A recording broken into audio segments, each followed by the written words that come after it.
కేంద్ర ప్రభుత్వ నిధులను గుంటూరుకు తేవడంలో కేంద్ర మంత్రి పెమ్మసాని చక్రం తిప్పారు. ఆర్థిక ఇబ్బందుల్లో ఉన్న రాష్ట్ర ప్రభుత్వానికి కేంద్ర నిధులతో ఊరట కల్పిస్తున్నారు. రాష్ట్ర ఖజానాకు భారం తగ్గిస్తూ గుంటూరు అభివృద్ధికి పరుగులు తీయిస్తున్నారు. రాష్ట్రంపై పైసా భారం లేకుండా నందివెలుగు ఆర్ఓబి నిర్మాణ పూర్తి బాధ్యతను కేంద్రమే చేపట్టేలా పెమ్మసాని ఢిల్లీ నుంచి నిధులు తెచ్చారు. ఆయన చేసిన కఠోర కృషికి నిదర్శనంగా నందివెలుగు ఆర్ఓబి నిర్మాణానికి కేంద్ర రైల్వే శాఖ 36.91 కోట్లతో పూర్తి బాధ్యతను సౌత్ సెంట్రల్ రైల్వే జోన్ తీసుకురావాలని కేంద్ర రైల్వే శాఖ మంత్రి అశ్విన్ వైష్ణవ్ అంతర్గతంగా ఆ శాఖను ఆదేశించారు. ఈ అంశాన్ని పెమ్మసాని గురువారం స్పష్టం చేశారు. దసరాకు శంకర్ విలాస్ ఆర్ఓబి, సంక్రాంతి పండుగకు LC number 3 inner ring road Gaddipadu ROB, అనంతరం పలకలూరు పేరేచెర్ల ఆర్ఓబి మంజూరు చేయించిన పెమ్మసాని తాజాగా ఉగాదికి నందివెలుగు ఆర్ఓబిని గుంటూరుకు పండుగ కానుకగా అందిస్తున్నారు. గుంటూరు నుంచి తెనాలి పట్టణానికి రవాణా కనెక్టివిటీ పెంచడం, గుంటూరులో ట్రాఫిక్ సమస్యలను తగ్గించడంలో భాగంగా అప్పటి టీడీపీ ప్రభుత్వం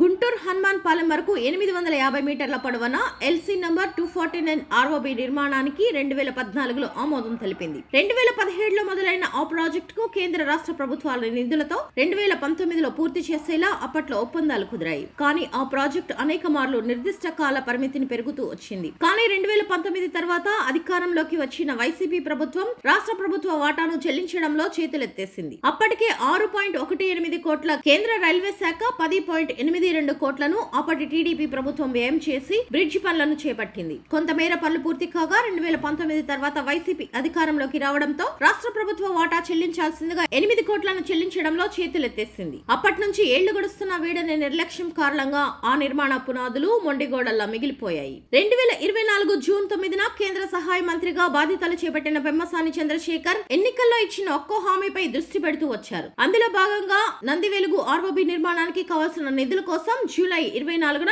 కేంద్ర రైల్వే మంత్రి అశ్విని వైష్ణవ్ కి తొలిసారి అధికారికంగా లేఖ రాశారు. అనంతరం Shankar Vilas, inner ring road, Pedapalakaluru, Perecherla ఆర్ఓబిలతో పాటు ఎల్సీ నంబర్ 249 నిధులపైన పెమ్మసాని వరుస సమీక్షలను కేంద్ర రైల్వే మంత్రి శాఖతో నిర్వహిస్తూ వచ్చారు. ఎదురైన పలు అడ్డంకులను అధిగమిస్తూ సమస్యలను పరిష్కరిస్తూ సాగిన ఆయన ప్రయత్న ఫలితంగా నందివెలుగు ఆర్ఓబికి అవసరమైన 36.91 కోట్లను పూర్తిగా సౌత్ సెంట్రల్ రైల్వే జోన్ చేపట్టేలా చర్యలు తీసుకోవాలని అశ్విని వైష్ణవ్ స్పష్టం చేశారు. ఈ విషయాన్ని రైల్వే శాఖ స్వయంగా పెమ్మసానికి 2 రోజుల క్రితమే వివరించింది. దీంతో గుంటూరుకు మరో తీపి కబుర్ను అందిస్తూ రాష్ట్ర ప్రభుత్వంపై ఎలాంటి భారం లేకుండా నందివెలుగు ఆర్ఓబి నిర్మాణాన్ని చేపట్టబోతున్నామని పెమ్మసాని కేంద్ర సహాయ మంత్రి హోదాలో గురువారం ప్రకటించారు. తొలిసారిగా కేంద్ర మంత్రి బాధ్యతలు చేపట్టిన పెమ్మసాని తక్కువ సమయంలోనే కేంద్రం నుంచి నిధుల సేకరణకు సంబంధించిన అంశాలపై పూర్తి స్థాయి పట్టు సాధించారని చెప్పవచ్చు. అక్టోబర్ నుంచి మొదలు పెడితే వరుసగా 6 ప్రాజెక్టులను ఇప్పటిదాకా పెమ్మసాని గుంటూరుతో పాటు ప్రకాశం, చిత్తూరు, కర్నూలు ప్రాంతాలలో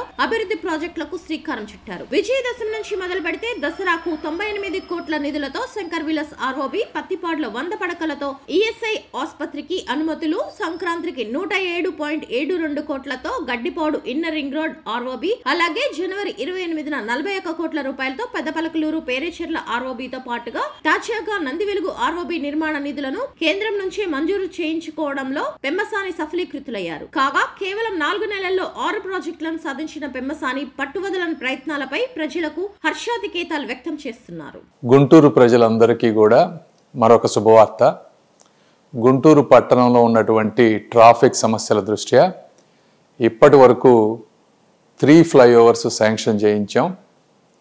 ఇప్పుడు 4వ ఫ్లైఓవర్, ఇది వాస్తవంగా 2014లో కూటమి ప్రభుత్వం తెలుగుదేశం పార్టీ ఉన్నప్పుడు శాంక్షన్ అయినటువంటి ఫ్లైఓవర్.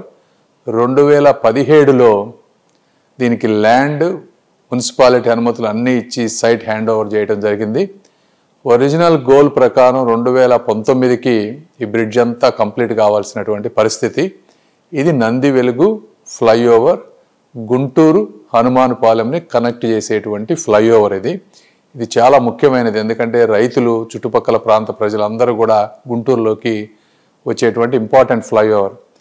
అయితే 2019లో గవర్నమెంట్ చేంజ్ అయిన దగ్గర నుంచి కాంట్రాక్టర్లకు బిల్లులు ఇవ్వకపోవటం వల్ల, అంటే దాదాపు 10 కోట్ల రూపాయల బిల్లులు ఇవ్వకపోవటం వల్ల పనులన్నీ కూడా ఆపేసినటువంటి పరిస్థితి.